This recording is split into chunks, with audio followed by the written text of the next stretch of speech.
19e jour du mois consacré à la Vierge Marie. Marie, notre modèle dans la souffrance. Combien elle a souffert. Les douleurs de Marie, qui nous les racontera? Elles ont été continuelles et excessives. Les martyrs ordinaires n'eurent à souffrir que quelques moments ou quelques jours, rarement plusieurs mois, tandis que la vie entière de la Sainte Vierge n'a été qu'un tissu d'angoisse, un long et perpétuel martyre. Toujours le glaive de douleur prédit par Siméon était dans son cœur. Toujours le drame sanglant du calvaire, décrit par les saints livres, était présent à son esprit et à ses yeux. Elle a pu littéralement s'approprier le langage que David met dans la bouche du divin Rédempteur. Ma vie s'est écoulée dans les gémissements, car mes souffrances ont été constamment devant mes yeux. Souffrance excessive. Marie, assure saint Bernard, a seul plus souffert en son âme que tous les martyrs ensemble n'ont souffert dans leur corps.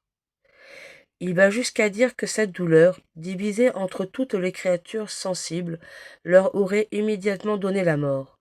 Ce n'est donc pas sans raison que l'Église appelle Marie la reine des martyrs. Fille de Jérusalem, mère des douleurs, à qui vous comparais-je? Que trouverai-je dans la nature une image de l'affliction qui broie votre cœur? Je dirai, avec le prophète des Lamentations, que votre douleur est immense comme la mer. Pénétrons une tendre compassion pour la reine des martyrs, et n'oublions jamais les gémissements de notre mère. Pensons quelquefois que nous avons été la cause de ce long et cruel martyre. Si nous avons des croix, unissons-les à la sienne. Marchons avec ardeur sur les pas du Fils et de la Mère. Souvenons-nous toujours que c'est par beaucoup de tribulations qu'il faut entrer dans le royaume de Dieu. Qu'il est doux de souffrir, s'écrie saint Bernard, quand il s'agit de mériter un bonheur éternel et d'éviter des supplices qui ne finiront jamais. Mère, abîme d'amour, faites-moi sentir vos douleurs, faites que je pleure avec vous. Comment elle a souffert? Mais si la Sainte Vierge a été la plus éprouvée des martyrs, elle a été aussi la plus courageuse, la plus résignée. Soit qu'on lui prédise qu'un glaive acère transpercera son âme, qu'on l'oblige d'exiler son enfant en Égypte durant 7 années, ou qu'elle ait la douleur de le perdre pendant 3 jours à Jérusalem, soit qu'elle assiste à la grande immolation du calvaire, jamais elle ne se plaint ou ne se décourage. Ni l'abîme de ses douleurs, ni le spectacle de la mort, ni la fureur des hommes, ni la rage des démons ne peuvent l'abattre. Heureuse de goûter avec Jésus le calice de ses humiliations et de le boire jusqu'à la lie. Elle se tient debout dans cette horrible tempête, debout au pied de la croix, comme un prêtre à l'autel. On la dirait insensible, tant elle est résignée, sachant que le dessein de Dieu est que Jésus meurt pour sauver le monde. Elle entre de toute son âme dans le plan divin. Père céleste, dit-elle, prenez mon glaive, frappez la victime, déchirez mes entrailles, arrachez-moi le cœur et m'ôtant ce Fils bien-aimé. Je m'y soumets pour votre gloire et le salut du monde. Quel sublime exemple de patience et de résignation. Cœur magnanime de Marie, que vous êtes grand. Malheureusement, nous sommes loin de ressembler à un si parfait modèle. Une peine d'esprit, une affliction du cœur, la souffrance la plus légère suffisent pour nous abattre, provoquer nos plaintes et nos murmures. Ainsi, nous perdons tout le fruit de nos peines et de nos souffrances. Pourquoi donc tant de faiblesse? C'est que nous ne savons pas nous appuyer sur la croix de Jésus comme Marie.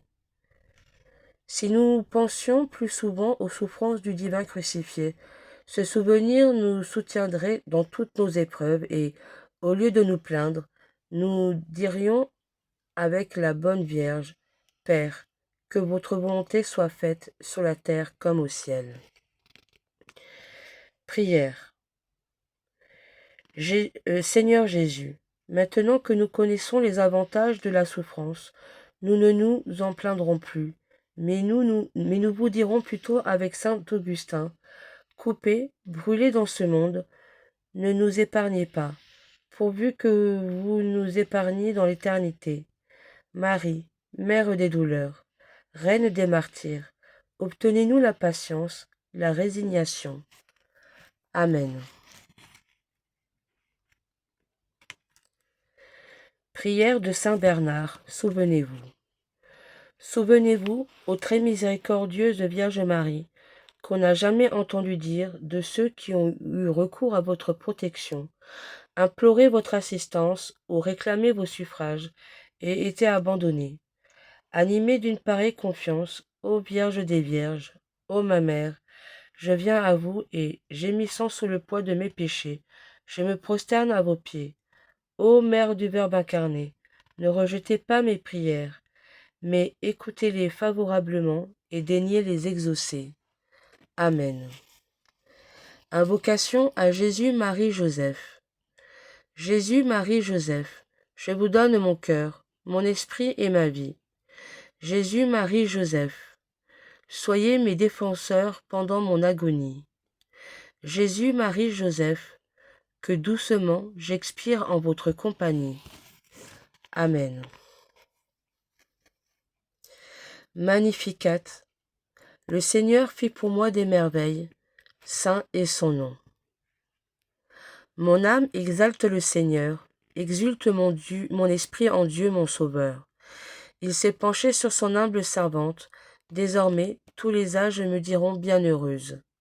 Le Puissant fit pour moi des merveilles, saint est son nom. Son amour s'étend d'âge en âge sur ceux qui le craignent.